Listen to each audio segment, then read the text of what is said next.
Sakleshpur railway ಹಳಿ ಮೇಲೆ ಗುಡ್ಡ ಕುಸಿತ ಪ್ರಕರಣಕ್ಕೆ ಸಂಬಂಧಪಟ್ಟಂತೆ ಇವತ್ತು ಕೂಡ ಮಣ್ಣನ್ನು ತೆರವುಗೊಳಿಸುವಂತಹ ಕಾರ್ಯಾಚರಣೆ ಮುಂದುವರಿತಾ ಇದೆ. ಇಂದು ಕೂಡ ಮಣ್ಣು ತೆರವು ಕಾರ್ಯಾಚರಣೆಯನ್ನ ಅಲ್ಲಿ ಸಿಬ್ಬಂದಿಗಳು ಮುಂದುವರಿಸ್ತಾ ಇದ್ದಾರೆ. ನಿನ್ನೆಯಿಂದ ಹಿಟಾಚಿ ಜೆಸಿಬಿ ಮೂಲಕ ನೂರಾರು ಕಾರ್ಮಿಕರಿಂದ ತೆರವು ಕಾರ್ಯಾಚರಣೆ ಆಗ್ತಾ ಇದೆ. ಇಂದು ಹಾಸನ ಸಕಲೇಶಪುರ ಮಂಗಳೂರು ಮಾರ್ಗದ ರೈಲುಗಳ ಸಂಚಾರ ಸ್ಥಗಿತವಾಗಿದೆ. ಸಕಲೇಶಪುರ ತಾಲೂಕಿನ ಆಚಂಗಿ ದೊಡ್ಡಸಾಗರ ಬಳಿ ಗುಡ್ಡ ಕುಸಿತ ಆಗಿದೆ. ಸಂಜೆ ವೇಳೆಗೆ ಮಣ್ಣು ತೆರವು ಕಾರ್ಯಾಚರಣೆ ಮುಗಿಯುವಂತಹ ಸಾಧ್ಯತೆ ಎಸ್ಟಿಮೇಷನ್ ಅಧಿಕಾರಿಗಳಿಗೆ ಸಿಗ್ತಾ ಇದೆ. ಸದ್ಯಕ್ಕೆ ಆ ಕಾರ್ಯಾಚರಣೆ ಹೇಗೆ ಸಾಗ್ತಾ ಇದೆ ಮತ್ತು ಯಾವ ಭಾಗದಲ್ಲಿ ಎಷ್ಟು ಪ್ರಮಾಣದ ಗುಡ್ಡ ಕುಸಿತ ಆಗಿದೆ ಅನ್ನೋದನ್ನ ಕೂಡ ನೀವು ಈ ವಿಜುವಲ್ಸ್ ಮೂಲಕ ನೋಡಬಹುದು. ಸ್ಥಳದಲ್ಲೇ ರೈಲ್ವೆ ಇಲಾಖೆ ಅಧಿಕಾರಿಗಳು ಕೂಡ ಮೊಕ್ಕಾಂ ಹೂಡಿದ್ದಾರೆ. ಟನ್ಗಟ್ಟಲೆ ಮಣ್ಣನ್ನ ತೆರವುಗೊಳಿಸುವಂತಹ ಅತಿ ದೊಡ್ಡ ಸವಾಲು ಅಲ್ಲಿದೆ. ನಿರಂತರವಾಗಿ ಶ್ರಮಿಸ್ತಾ ಇದ್ದಾರೆ ರೈಲ್ವೆ ಇಲಾಖೆ ಕಾರ್ಮಿಕರು ಕೂಡ.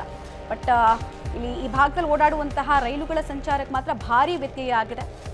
ಸಾರ್ವಜನಿಕರಿಗೆ ಬಹಳ ಪ್ರಾಬ್ಲಮ್ ಕೂಡ ಇದರಿಂದ ಆಗಿದೆ. ನಿನ್ನೆ ಅಂತೂ ತ್ರಿಶಂಕು ಸ್ಥಿತಿಯಲ್ಲಿ ಪ್ರಯಾಣಿಕರು ಇದ್ದಿದ್ದರ ಬಗ್ಗೆ ನಾವೇ ರಿಪೋರ್ಟ್ ಮಾಡಿದ್ವಿ.